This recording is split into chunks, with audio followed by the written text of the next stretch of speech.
Hollow Creek was a quiet, tight-knit town where tragedy felt impossible. That illusion shattered when Abigail Turner, a 22-year-old woman, was discovered dead by the riverbank.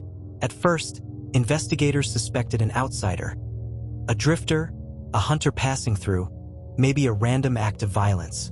The brutality seemed too foreign, too shocking, to belong to anyone local. At the center of Hollow Creek's identity stood Creekside Fellowship, a small but passionate congregation led by Pastor Elijah Merrick.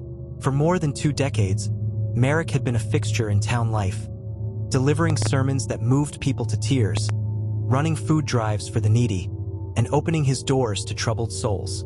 He had baptized children, presided over weddings, and buried the dead. But everything changed on October 17, 2012, when the body of Abigail Turner, a bright 22-year-old woman, was discovered along the banks of the Hollow Creek River. The town's peace shattered in an instant. At first glance, Abigail's death looked like an act of random violence. Her body bore signs of struggle, bruises on her wrists, scratches along her arms. But there were no obvious suspects. Sheriff's deputies leaned toward the idea of an outsider, a stranger passing through town who had targeted her. In a place like Hollow Creek, people desperately wanted to believe it wasn't one of their own. What no one knew then was that the truth wasn't outside their town. It was standing right at the pulpit, smiling at them every Sunday. In the days following Abigail's death, Hollow Creek held vigils, their grief stitched together by the calm voice of Pastor Merrick. At her funeral, he delivered a sermon so moving that nearly the entire congregation wept. He spoke of purity, of God's mysterious will, and of Abigail's unyielding spirit. Yet, quietly, investigators began to see cracks. Abigail's friends whispered that she had recently distanced herself from the fellowship. She told one confidant she was planning to leave and expose the truth about rituals Merrick conducted behind closed doors. These were not the sorts of ceremonies people expected from a pastor. They were secretive, harsh, and shrouded in fear. Still, without solid evidence, detectives had little more than rumors. Members of the fellowship were reluctant to talk. Some defended Merrick passionately. Others looked away with a silence that spoke volumes. Then came the first tangible clue. Security footage from a roadside gas station showed Merrick's pickup truck driving toward the river the night Abigail disappeared. When questioned, he claimed he had been at home all evening. The alibi began to fray. The sheriff's office doubled down. Detectives subpoenaed phone records and learned Merrick's cell phone had pinged off a tower close to the river that same night. Confronted with this information, Merrick shrugged, suggesting he might have gone for a late-night drive to clear his mind.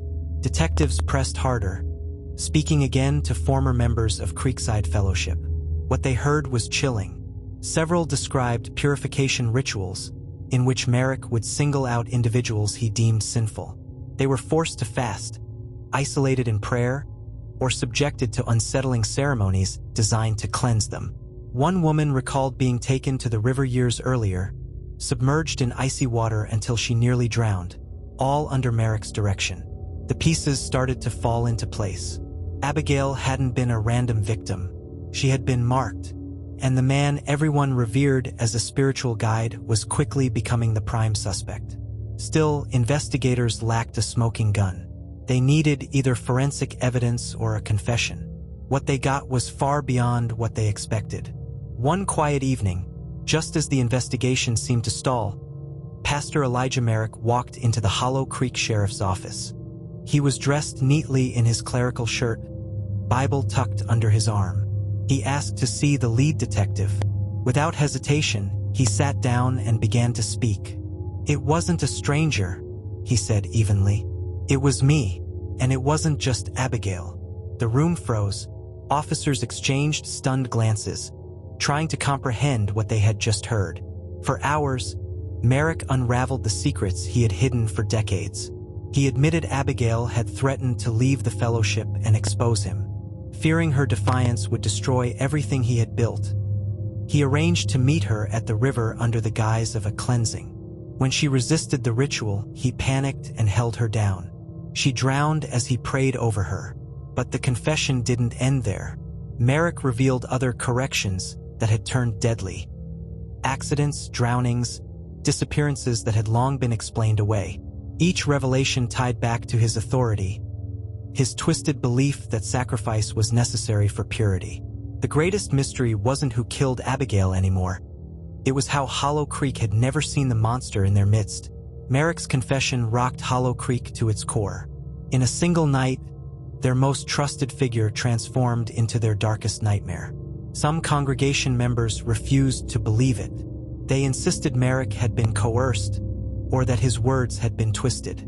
Others broke down completely, realizing they had allowed him unfettered access to their families for years. Parents questioned every sermon, every ritual, every moment their children had spent under his care. The trial that followed was grueling.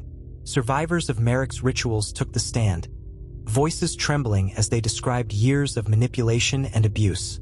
Families of missing loved ones finally received the truth, that their tragedies had been sacrifices in Merrick's deranged theology. The jury needed only 6 hours to deliberate.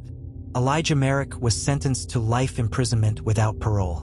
When the verdict was read, he bowed his head and whispered a prayer. Even in shackles, he maintained his conviction that he had been chosen, that his acts were holy. Hollow Creek was never the same. The Fellowship's church was abandoned, its doors locked, its windows boarded. People avoided the river where Abigail died, as if the water itself carried her ghost. The legacy Merrick left behind was not faith, but fear. Hollow Creek learned, in the most painful way possible, that evil doesn't always come from outsiders. Sometimes it wears the mask of trust, smiles from the pulpit, and blesses your children, until the day the mask slips, and the truth is too terrible to ignore. This was the confession in Hollow Creek, only on Crimes and Confessions.